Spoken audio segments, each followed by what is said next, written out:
Bonjour et bienvenue dans cette vidéo du C41 mathématiques. Il s'agit d'un cours basé sur les éléments initiaux classiques des mathématiques que vous avez déjà rencontrés lors de votre scolarité. Il s'agit maintenant de les maîtriser. Nous allons commencer par des choses très simples avec cette introduction. Nous allons commencer par appréhender l'espace et cela passe par la maîtrise du vocabulaire de position. Il s'agit de décrire la position relative d'un objet par rapport à un autre. Ainsi, on va commencer par les prépositions de lieu, sur et sous, vous connaissez ça évidemment par cœur, devant, derrière, à gauche, à droite. Attention, ce sont des éléments relatifs qui vont poser problème souvent quand on va les mettre en application. Pour le déplacement, de la même manière, on peut avoir un déplacement relatif ou absolu. Exemple pour le déplacement 1, 2, 3. Quand on parle de direction, on peut aller de 1 à 2 en utilisant le vocabulaire devant, puis de 2 à 3 en disant on va à gauche. On pourrait aussi dire de l'extérieur, il faut commencer par aller à droite puis en haut. Bref, il y a un problème de précision. Si on utilise un nord dans une carte, cela devient tout de suite beaucoup plus précis. Nous allons commencer le déplacement en allant à l'est, puis en allant au nord. On constate alors qu'en fonction du type de vocabulaire utilisé, la précision et le risque d'erreur n'est pas du tout le même. On peut également utiliser des points de référence pour se positionner avec précision. Ainsi, sur une carte, on va pouvoir utiliser des repères visuels, comme ici l'église, on pourra voir comment on retrouve cette légende ultérieurement, ou encore le point d'altitude 260. En fonction du type de carte que vous allez utiliser, il faut bien entendu faire très attention au type de vocabulaire que vous allez utiliser. On peut également utiliser des repères de distance, avec en particulier l'utilisation de l'échelle d'une carte. On verra après comment cela fonctionne. Nous allons bien entendu utiliser des outils informatiques pour faire tous ces calculs. C'est le cas en particulier de Géoportail que nous allons utiliser sur Internet dans de nombreuses situations pendant votre formation. Donc sur Géoportail, en haut à gauche, vous allez retrouver l'onglet Cartes qui permet de faire apparaître les différentes cartes possibles. Nous allons beaucoup travailler avec la carte IGN classique. En voici un exemple. Et à droite, dans Cartes en cours, vous allez pouvoir, avec la petite roue crantée, choisir le I de Information, ce qui va vous faire apparaître la légende de cette carte. On va pouvoir également travailler avec différents calculs. À droite, vous allez retrouver la petite clé à molette qui vous permet de faire apparaître les outils de mesure. On va pouvoir ainsi mesurer des distances entre deux points ou encore mesurer des surfaces. On va faire un premier exercice. Vous devez retrouver les communes de Latouche et de Port-en-Valden sur Géoportail et ensuite calculer la distance entre l'église de Latouche et le cimetière de Port-en-Valden. Faites pause afin de faire cet exercice et ensuite relancer cette vidéo. Voilà, j'espère que vous avez bien réussi cet exercice. En guise de correction, on peut juste vérifier que vous avez bien choisi l'église et le cimetière. Et à partir de là, vous les avez reliés avec les bons outils et vous avez dû trouver environ 2,25 km. On peut également décrire un déplacement avec différents outils. Par exemple, si je pars de l'église, comment indiquer mon déplacement? Je peux dire par exemple que je vais au sud ou encore dire que je vais vers Marguerie. Une fois arrivé à Marguerie, je vais prendre à droite sur le petit chemin en pointillé, qui veut dire que c'est un sentier. Et enfin, dire que je vais m'arrêter à la première intersection que je vais rencontrer. Il y a plusieurs manières de décrire ce déplacement. Toutes les méthodes ne sont pas aussi bonnes les unes que les autres et il faudra vous habituer à travailler de manière efficace pour que les gens vous comprennent. On peut se repérer également avec des coordonnées. Vous avez un système que vous utilisez tous les jours sans savoir qu'il existe, c'est le système sphérique WGS, dit géographique, qui va travailler avec longitude et latitude. On reverra tout ça dans le cours sur la cartographie informatique. Nous, ce que nous allons beaucoup utiliser, c'est le système Lambert 93 qui travaille avec une unité en mètres et avec des coordonnées en XY sur des plans que vous avez l'habitude d'utiliser. Donc là, par exemple, on va voir XY et on va pouvoir localiser la touche à partir de ces coordonnées X et Y en mètres. Il faut savoir convertir une mesure sur le plan et une distance dans la réalité. Si je reprends un exemple classique, c'est l'échelle au 10 millième. qu'est-ce qui se passe si je mesure sur le plan 5 cm? Eh bien, cela veut dire que 5 cm sur le plan valent 5 fois 10 000 cm dans la réalité, donc 50 000 cm. Donc je vais multiplier ma distance sur le plan par le nombre de centimètres concernés par l'échelle. À partir de là, je vais convertir évidemment mes centimètres en mètres en divisant par 100, et on va retrouver 50 000 divisé par 100, soit 500 mètres dans la réalité. On a ici un exemple d'échelle graphique. Donc cette fois, ce n'est pas aussi simple. Je vais devoir faire avec cette échelle graphique un produit en croix. Donc en gros, 3 cm sur le plan correspondent à 100 mètres en réalité. J'ai 1,7 cm sur le plan à mesurer. Je vais tout simplement faire 1,7 divisé par 3, le tout multiplié par 100. On retravaillera sur le produit en croix dans d'autres séquences du cours. Donc je vais trouver ici 56,67 mètres. N'hésitez pas à refaire ces exercices pour vérifier si vous y arrivez bien. On doit également maîtriser les dimensions et les capacités. Il faut maîtriser la notion dite de dimension d'une unité. On va voir ce que c'est, mais ça permet une vérification de cohérence, ce qui est très important dans vos calculs et dans vos unités. Donc si je prends la dimension 0, la plus simple, on va travailler en nombre ou en quantité, ou encore en indice. Qu'est-ce qu'un indice? C'est tout simplement le rapport de deux valeurs de même dimension. On va voir des exemples plus tard. Ensuite, si on travaille encore en vérification de cohérence sur la dimension 1, on va retrouver les longueurs, la masse, le temps. Ce sont des unités, des notions de dimension 1. Dimension 2, ce sont plutôt des surfaces. Et dimension 3, ce sont évidemment des volumes. Donc il va falloir savoir jongler entre toutes ces dimensions. On va prendre des situations et vous allez faire l'exercice afin de retrouver quelle est la dimension. Donc situation 1, je prends un nombre que je multiplie par une longueur. Quelle dimension va avoir mon résultat? Même chose pour la situation 2, quelle dimension pour une surface fois une longueur? Et enfin pour la situation 3, pour un volume divisé par une surface. Faites pause afin de faire cet exercice. Vous avez dû trouver pour la situation 1 une dimension de 1, puisque nombre est dimension 0, longueur dimension 1. Donc je vais bien avoir un résultat en dimension 1.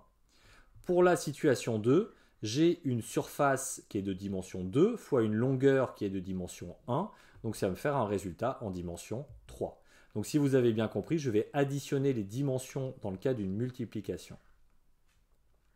Enfin, dans ma situation 3, volume divisé par surface, je vais avoir une dimension 1 puisque je divise une dimension 3 par une dimension 2, ce qui fait 3 moins 2 égale 1.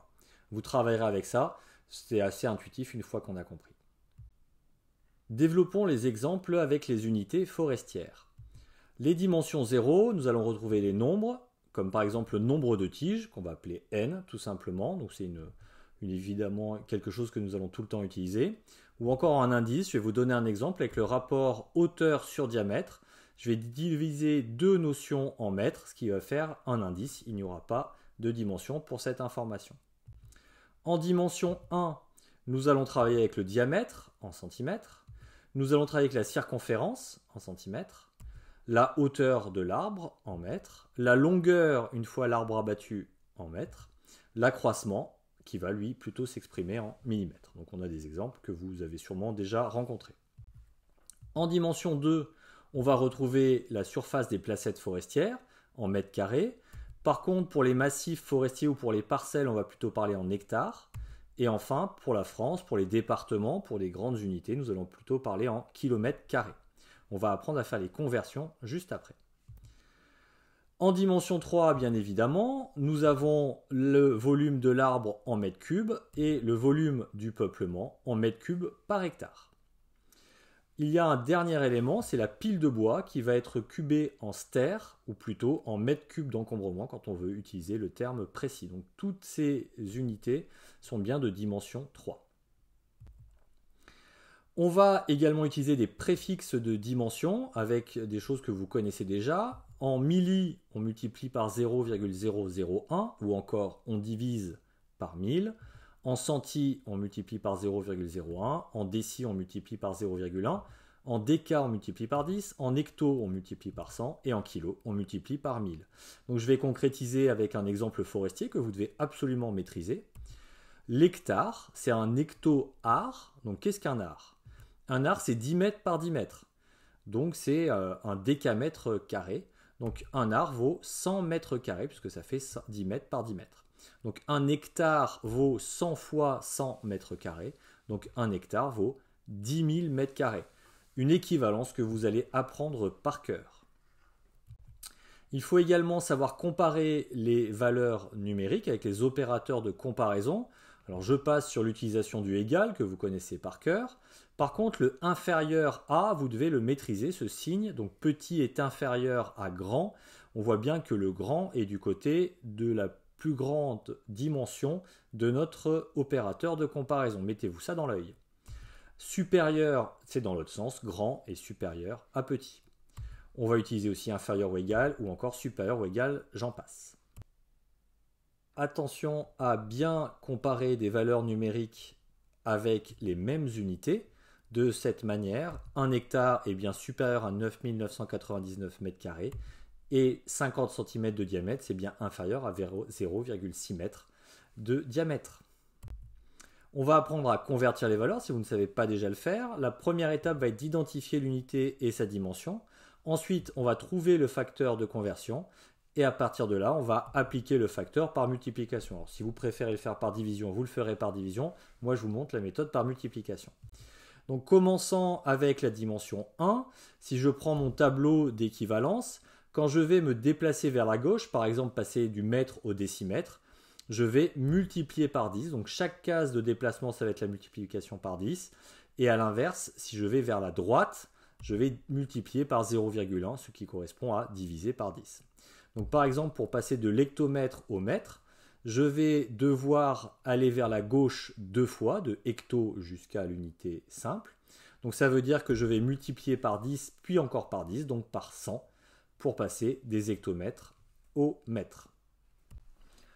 En dimension 2, le principe est le même, mais cette fois, quand on va se décaler vers la gauche, on va multiplier par 100, et à l'inverse, quand on va se décaler vers la droite, on va multiplier par 0,01, c'est l'équivalent de diviser par 100.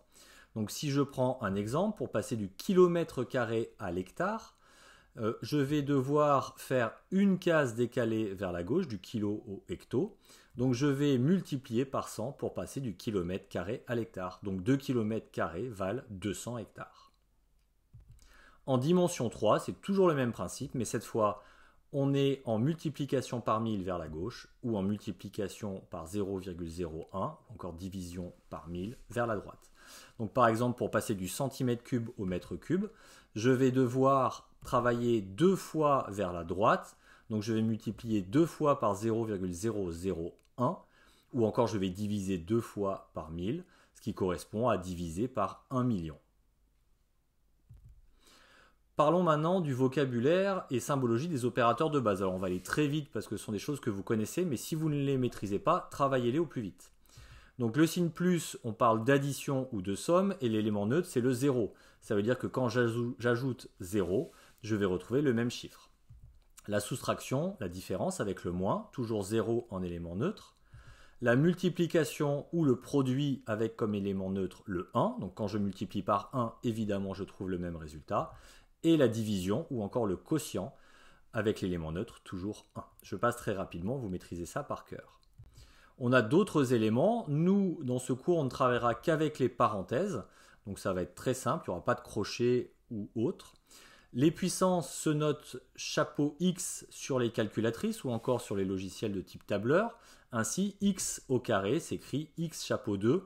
Vous avez l'habitude d'utiliser le X carré avec le carré en exposant. La racine carrée, si vous avez une difficulté à l'utiliser, elle vaut chapeau 0,5, c'est-à-dire exposant 0,5. Donc racine de X s'écrit X chapeau 0,5. On va aussi devoir maîtriser l'écriture en fractions et faire la relation avec la division. C'est indispensable de le maîtriser. Donc ainsi, 12 divisé par 5 peut s'écrire aussi 12 divisé par 5, évidemment. 12 plus 5 bar 5, c'est-à-dire la fraction de 12 plus 5 sur 5, ça s'écrit entre parenthèses, n'oubliez pas les parenthèses, 12 plus 5, le tout divisé par 5. C'est assez visuel, mais il va falloir le travailler. 12 au carré, c'est le 12 chapeau 2. 12 plus 5 divisé par 5 moins 3, il faut absolument l'écrire avec les parenthèses. Là, on reconnaît l'écriture calculatrice de certaines calculatrices. Je sais que la plupart d'entre elles font le symbole de fraction, mais certaines ne le font pas. Et surtout, quand on va travailler sur les logiciels de tableur, il n'y aura pas non plus l'affichage des fractions. Il faudra donc maîtriser cette opération avec division. Dernier exemple, 12 divisé par 5 moins 3. On retrouve bien les parenthèses, c'est obligatoire. Vous devez également savoir jongler entre formules mathématiques et écriture sur calculatrice, c'est un peu ce qu'on vient de faire. Je vous donne un autre exemple avec la formule du facteur d'espacement, qu'on va écrire dans le cours de cette manière-là. S% égale 10 746 divisé par H0 fois racine de n. On va prendre un exemple avec une hauteur H0 dominante à 25 mètres, une densité par hectare ici de 500 tiges par hectare. Le calcul de manière littérale mathématique s'écrit ainsi. Et quand vous allez le mettre sur votre calculatrice, il faudra l'écrire de cette manière-là, sans faire d'erreur. Donc là, évidemment, c'est à vous de vous entraîner avec votre calculatrice pour travailler de manière efficace, sans aucun risque d'erreur. Et je sais d'expérience que dans toutes les promos de BTS Gestion Forestière, il y en a certains d'entre vous qui ont des soucis avec ça et qui ne passent pas du temps à les régler. Donc là, on a le temps de le faire en cours de maths, c'est le moment de le faire. Voilà pour cette vidéo un tout petit peu longue, mais j'ai souhaité reprendre les éléments clés que je vais exiger lors des cours de mathématiques à venir. Donc si vous avez des soucis, vous essayez de les travailler à partir de cette vidéo ou du cours ou des exercices en ligne. On pourra travailler aussi également ensemble, mais ce que l'on fera lors des situations de classe, ce sont des mini-projets beaucoup plus conséquents qui utilisent tout ce qu'on a vu dans cette vidéo afin de les mettre en musique. Voilà, bon courage et à bientôt.